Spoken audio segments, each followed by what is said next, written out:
चुनाव चलते हुए और चुनाव के एक रोज पहले हमारे नरेला विधानसभा में हमारे कम से कम 40 कार्यकर्ताओं को थानों पर बैठा दिया गया और यह बोला गया कि 3 रोज तक आप लोग कुछ मत करो, मतदान मत होने दो।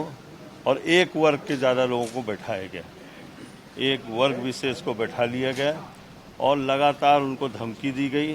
और धमकी इस बात की दी जा रही थी कि भाई विश्वास भाई का क्षेत्र है, वो मंत्री हैं, अगर यहाँ कुछ गड़बड़ हो जाएगा, कांग्रेस जीत जाएगी तो उनका मंत्री पद चला जाएगा।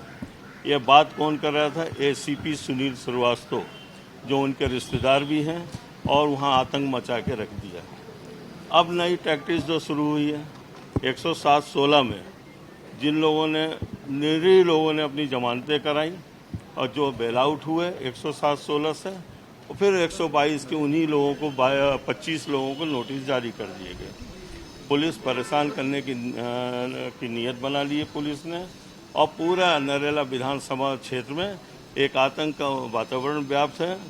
4 तारीख को मतगणना से भी रोका जा रहा है और थानेदारों का किसी का दोष नहीं है, पुलिस का किसी का दोष नहीं है। मात्र एक अधिकारी ऐसा है, एसीपी सुनील श्रीवास्तव, जो अपने रिश्तेदारी माननीय विश्वास सारंग जी से निभा रहा है और पूरे क्षेत्र में वातावरण खराब हो गया है।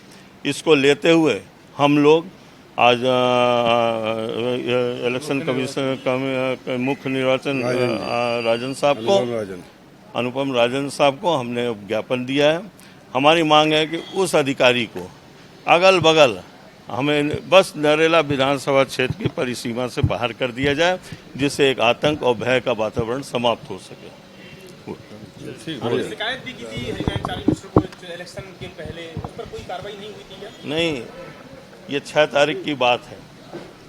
करीब उस समय करीब 35 आदमी थानों में बैठे थे और वो लोग जो थानों में बैठे जो पोलिंग संभाल रहे थे, तो हमने मिश्र साहब के यहाँ हम गए, हम सभी लोग गए।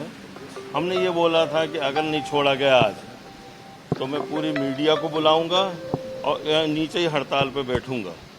तो असर ये हुआ कि 15-20 मिनट में सब छोड़ दिए गए, लेकिन उसमें दबिश लगातार एसीपी डाले हुए हैं और एसीपी ने एक अपने खुद का चुनाव बना लिया है कि जैसे नरेला विधानसभा क्षेत्र विश्वास सारंग का न होकर उनके रिश्तेदार एसीपी श्रीवास्तव। लेकिन अब तो चुनाव खत्म हो गया है, फिर अभी अब मतगणना है, उसके चुनाव के बाद 122 की नोटिस दे दी गई।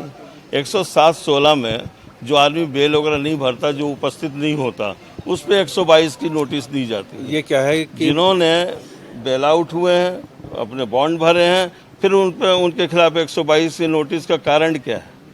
122 की नोटिस जारी का भाई तुम उनसे मिलते रहो, विश्वास जी से मिलते रहो, तो तुम्हारी सब चीज़ें समाप्त होती रहेंगी।